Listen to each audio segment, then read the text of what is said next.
You ever wonder about one of the most radical, rad, bad, cool, awesome, interesting, weird camera companies that you ever heard of? Me too. That's why I'm starting a new series on the YouTube channel. Thank you so much for joining us. This is episode 1 of Deep Focus. Go!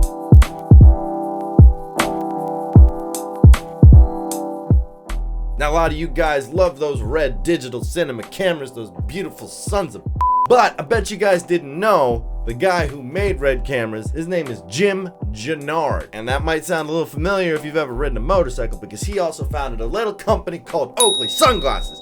Yeah! So after Jim sold Oakley, he had too much money. He didn't know what he was gonna do. He had $1 bajillion. What do you do with $1 bajillion? I know.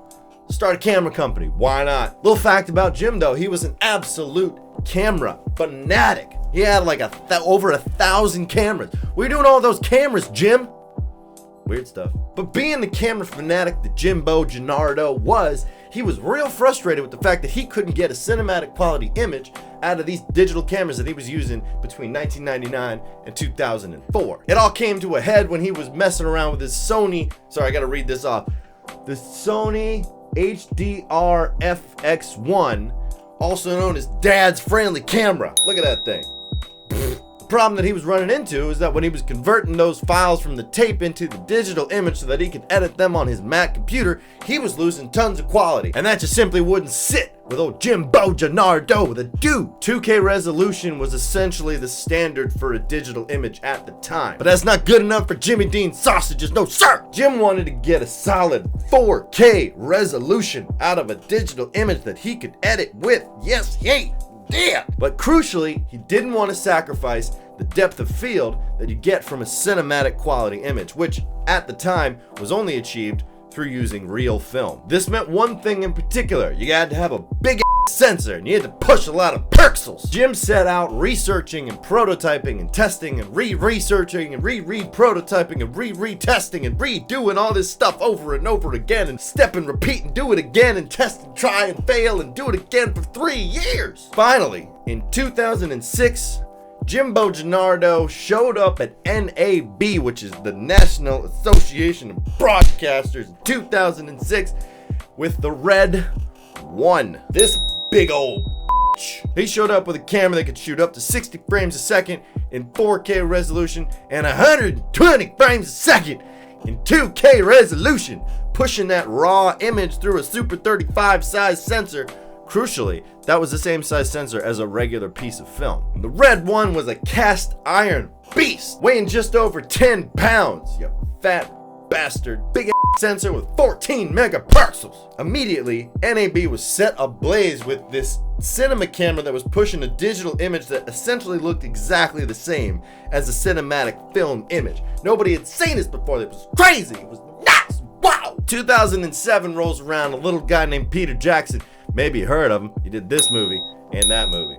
Also that movie. Anyways, he made a little 12-minute World War II short film using the Red 1. Little director by the name of Steven Soderbergh, might have heard of him. He did that one, and that one, and that one. Also that one. He's got that one coming out soon. He saw this film and he straight up went over to Jimbo Gennardo himself. Said, I love this camera. I gotta get my hands on it. Soderbergh ended up buying 2 of those and brought him out to the jungle like a boss. Rich bastard. But a lot of people don't know, it took him a month of pre-production just getting to know the camera's menu systems, its battery life, its quirks, all of the weird shit that happens with using a new camera.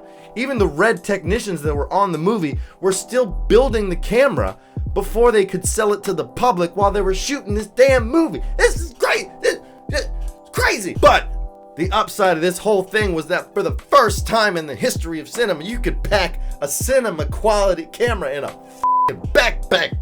Ooh, lost my breath there. And this had a lot of ulterior benefits because the post-production crew had a lot easier time, because instead of carrying around a huge canister of film, they had a tiny little 8GB card full of all the memory. And if you know anything about raw images, you're not going to be able to fit a whole lot on an 8GB card, which is why they had 237 of them a day. Anyways, this allowed them to get dailies a lot quicker It allowed them to get into the post-production workflow a lot faster. Hell, even Steven Soderbergh himself started color grading the film while they were driving to set the next day. This is unheard of, man. This is crazy. This is crazy. Basically, this whole thing rounded out the post-production workflow and cut out so many different processes that you had to go through to get your image and start working with your movie. Long story short, it was a massive success on the movie Che. After the success of this camera on that movie, and that was a very challenging set, everybody wanted a piece of the pie and people went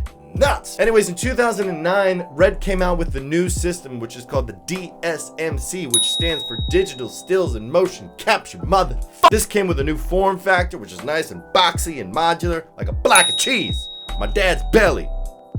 What up, Humphreys? First camera that they came out with was a camera known as the Epic X, and this shot up to a 5K raw image. Next up in the DSMC line was the Scarlet, which was slightly lighter weight and also slightly lighter on the features that you could get inside of the camera. Next up in the DSMC line, they launched a new sensor called the Dragon X sensor, which allowed you to push a 6K image. That's a lot of pixels. And this also incorporated the legendary dynamic range that you get from a Red camera at 16.5 stops. Damn, that's wide. Throwing a hot dog down a hallway. You get it. 2015 rolls around and Red runs up with the DSMC2 line of cameras, which is the line of cameras that we know and love today. In the DSMC2 range, he launched the Weapon 8K sensor.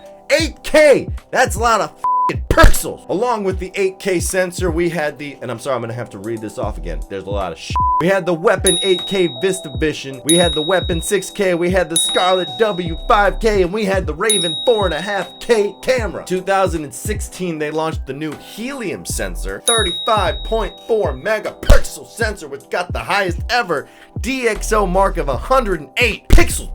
Crucially though, they also simplified the lineup of cameras that they offer. Now they just offer the Monstro, the Helium, the Gemini, which is that low light bastard that we all know and love, and the Dragon, which is the little baby. So why does everybody love Red? Well, it has an absolutely uncompromised raw image that you can get out of an exceptionally modular form factor that's really easy to use and operate. Moreover, the files that the camera system produces are really easy to use. You just have to have a little bit of tuition, then you can kind of go off on your own and operate with those files. The cameras were durable as f***.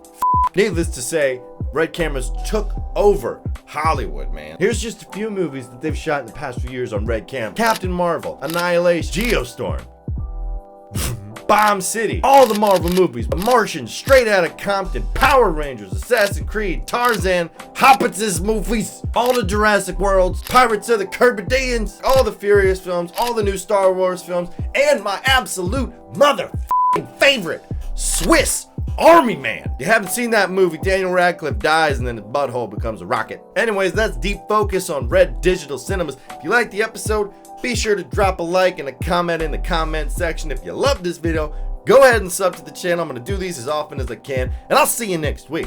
Peace!